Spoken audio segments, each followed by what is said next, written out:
you'll hear from him a little later on in this broadcast. I'm here with my main man, Stephen Key, who is a Washington, D.C. area icon. Oh, man. Yes, you are. Yes, you are. Steve. He has served at many churches. He's currently at Asbury United Methodist, and also he's at 3rd Street Church of God. Steve, welcome to the show. Thanks, brother. Steve is also my partner with the Bring Back the Choir New Music sir. Forum that he so graciously accepted.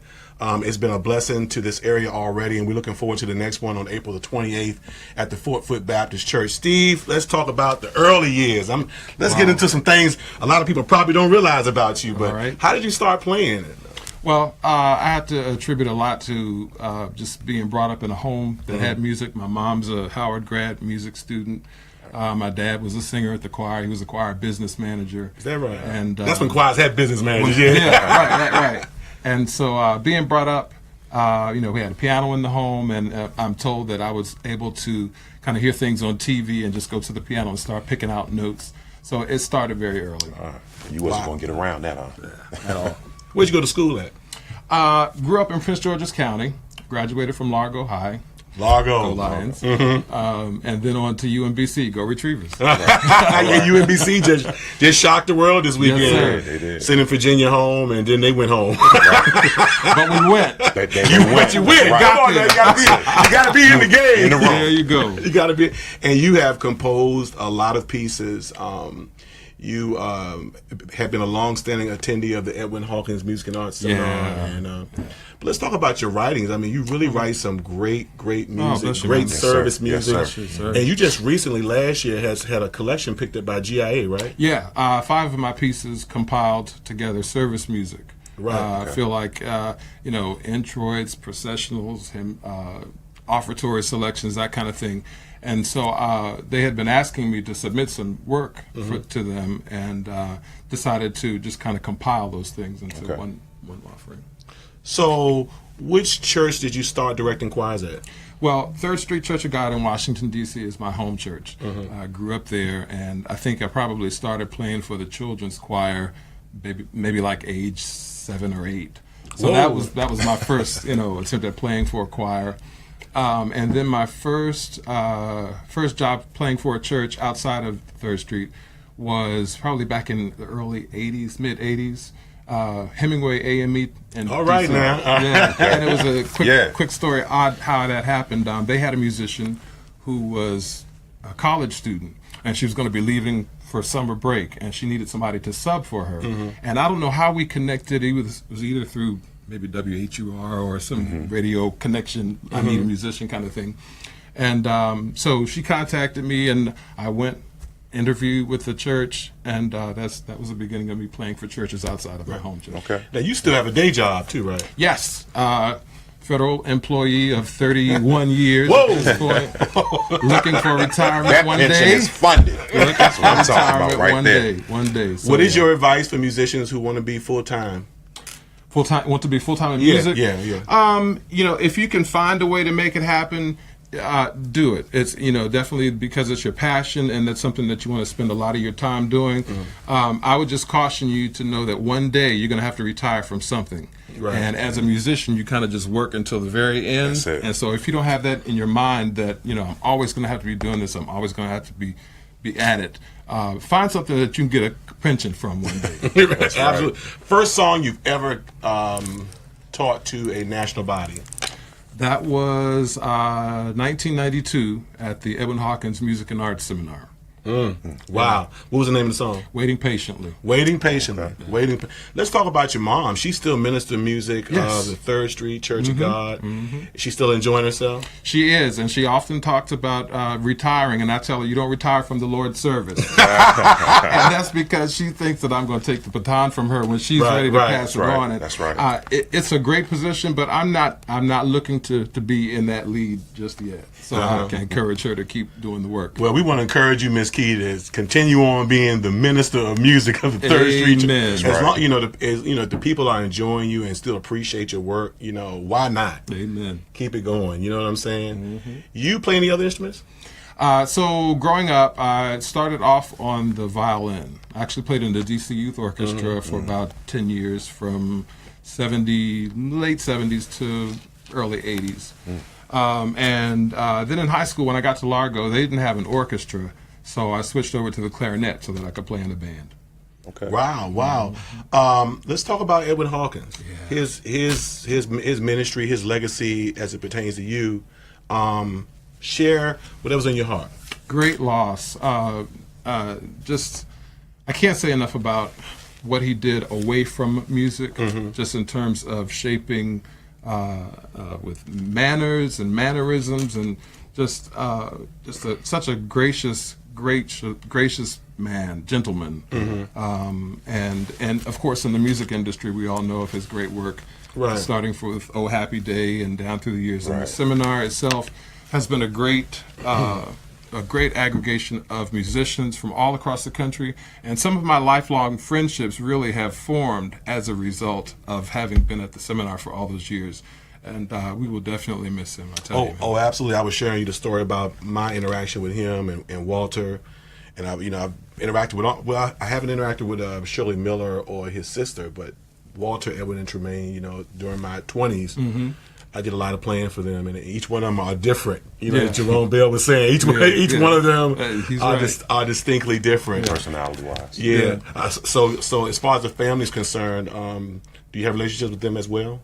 Lynette and I talk, from having been at the seminars from time to time. So I'm hoping to keep more in touch with her now. Of course, that Ed's gone. So. Yeah. Future goals and dreams for you? Well, have my group, Steve Key and Company. We just celebrated 25 years in ministry last year. And I thought I was doing something big. Our 20th anniversary last year. I'm finding out you and Brian Spriggs, y'all been around a little longer. Got a few more years on you, sir.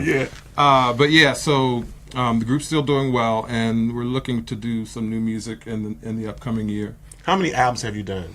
4 recordings, 4 projects. 4 recordings. One's Christmas, right? One is the Christmas one. That was released in 2014. Your favorite song that you've written?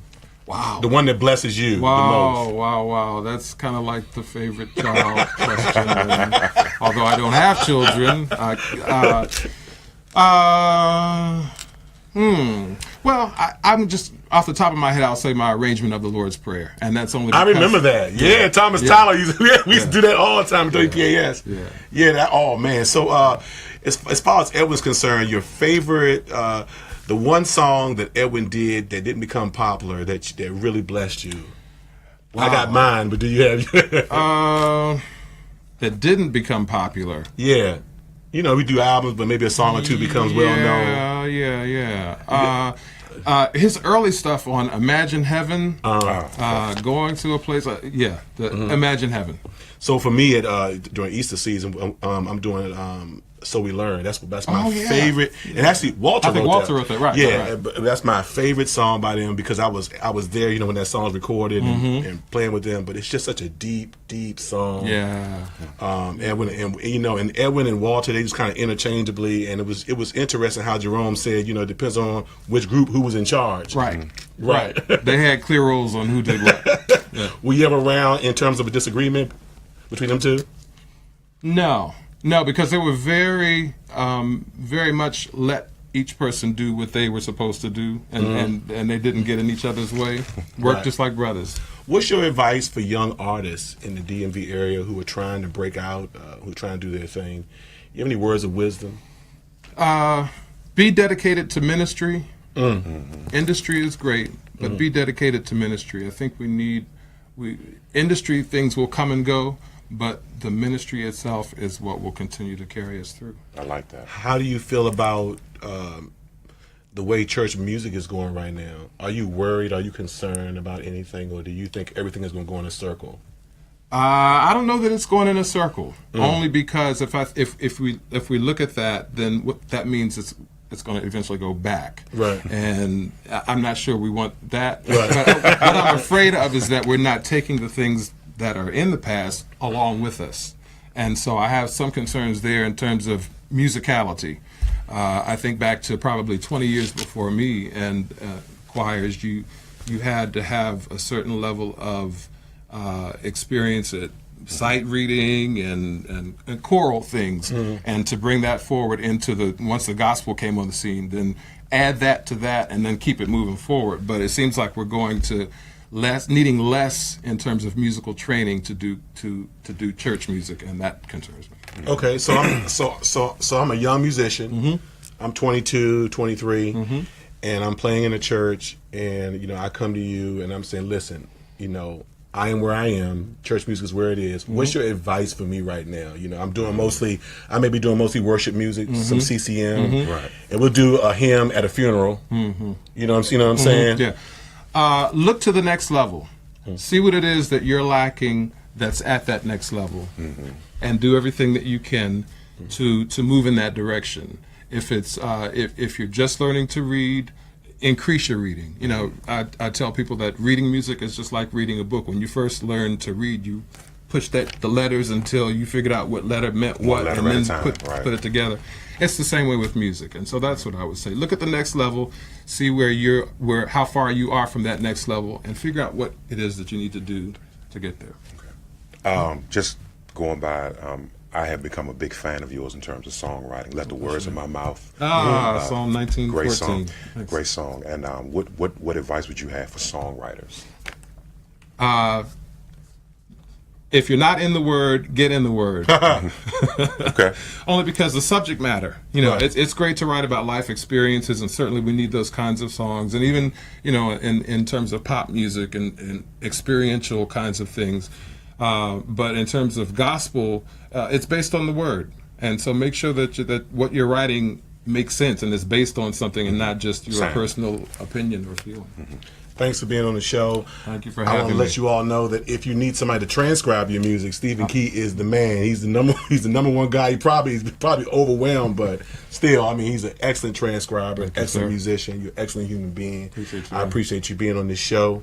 And I pray God's continued blessings over you. Thank you, brother. Yeah, so you can be around with me, Yes, sir. Let's go to Stephen Key's song called Angels Watching Over Me. Enjoy it.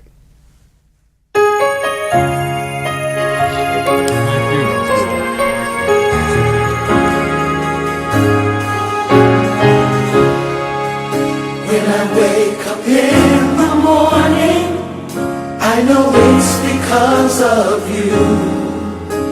You kept your arms around me as I slept the whole night through. Had you left me all alone, I couldn't have made it on my own. Thank you, Lord, for watching over me.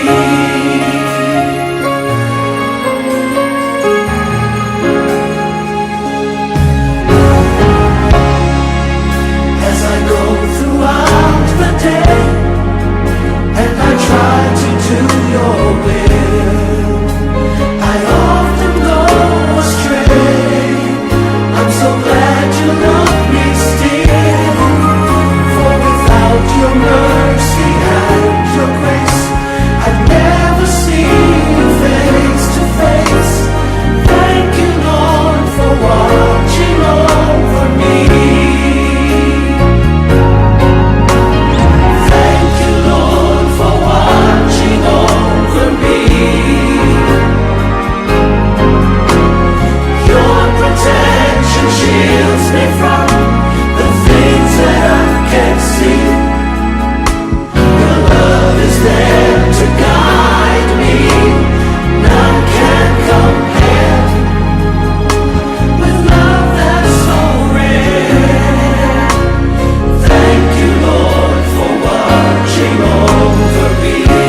For more information on how to become a guest on Real Talk with Philip Carter, or for general inquiries, please email us at realtalkwithphilipcarter@yahoo.com.